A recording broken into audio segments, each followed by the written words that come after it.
Let's get stuck in with the shipping side of Clever WMS Devices. We're going to start from within Business Central, and then we'll be showing the effect and what's been processed by the use of our devices.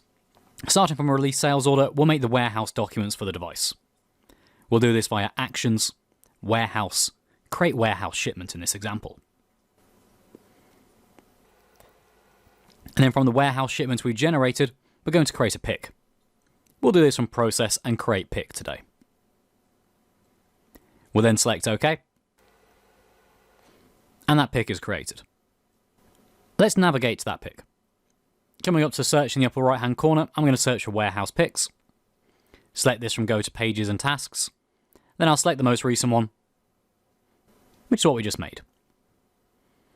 Let's open our device and connect to the same location for this warehouse.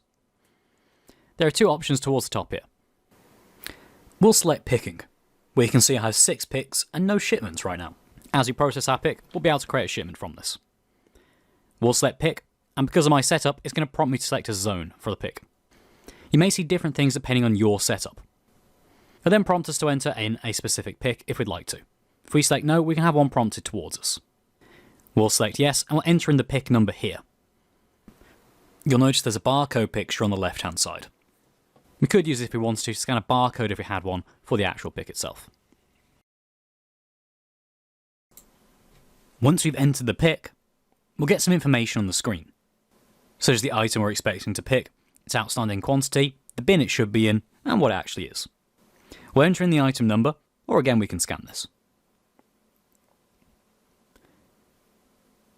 We then enter in or scan the bin we're taking from, the quantity we're handling. We'll do this in full. And then I'll move on to the next item, which again is going to display on the screen. So entering the item number. We'll speed through this. But know because of your setup, you may be prompted to enter in more things, like a lot or a serial number for what's being picked.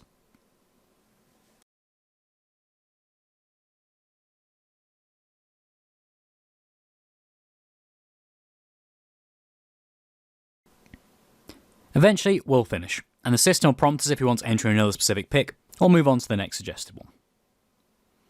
If we leave this, and exit the screen, returning back to the picking option, we can see there's a shipment due to be processed because the number next to that has increased. Viewing back in Business Central, if we take a look at the sales order and scroll to the right hand side, the quantity to ship has been updated.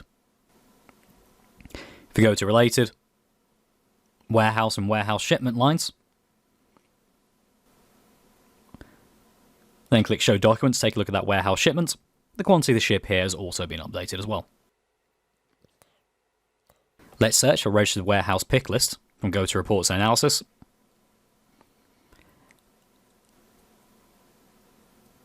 And we can see that pick that we did on the device is registered here. Now we can move on to process that shipment.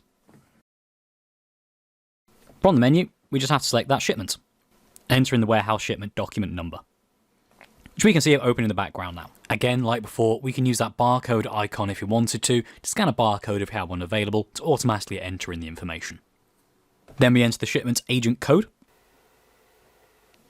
shipment agent service code,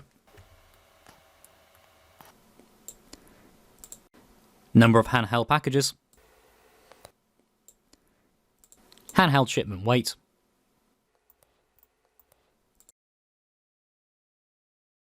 and the package tracking number as well. Again, what you're prompted can differ. If all's correct, you can select Post towards the bottom. And that will post your shipment, allowing you to handle the whole processing of your shipment documents through the device. If we finish off by coming back to Business Central, that sales order will have the quantity shipped fully updated.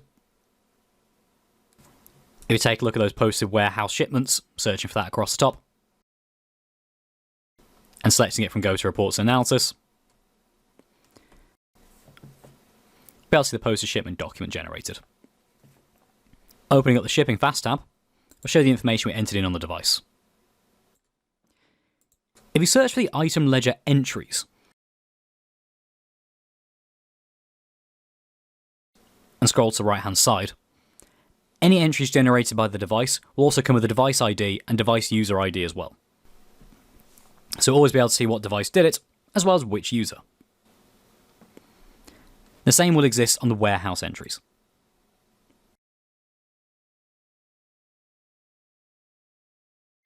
Again, scrolling to the right hand side, you'll be able to see device ID and device user ID.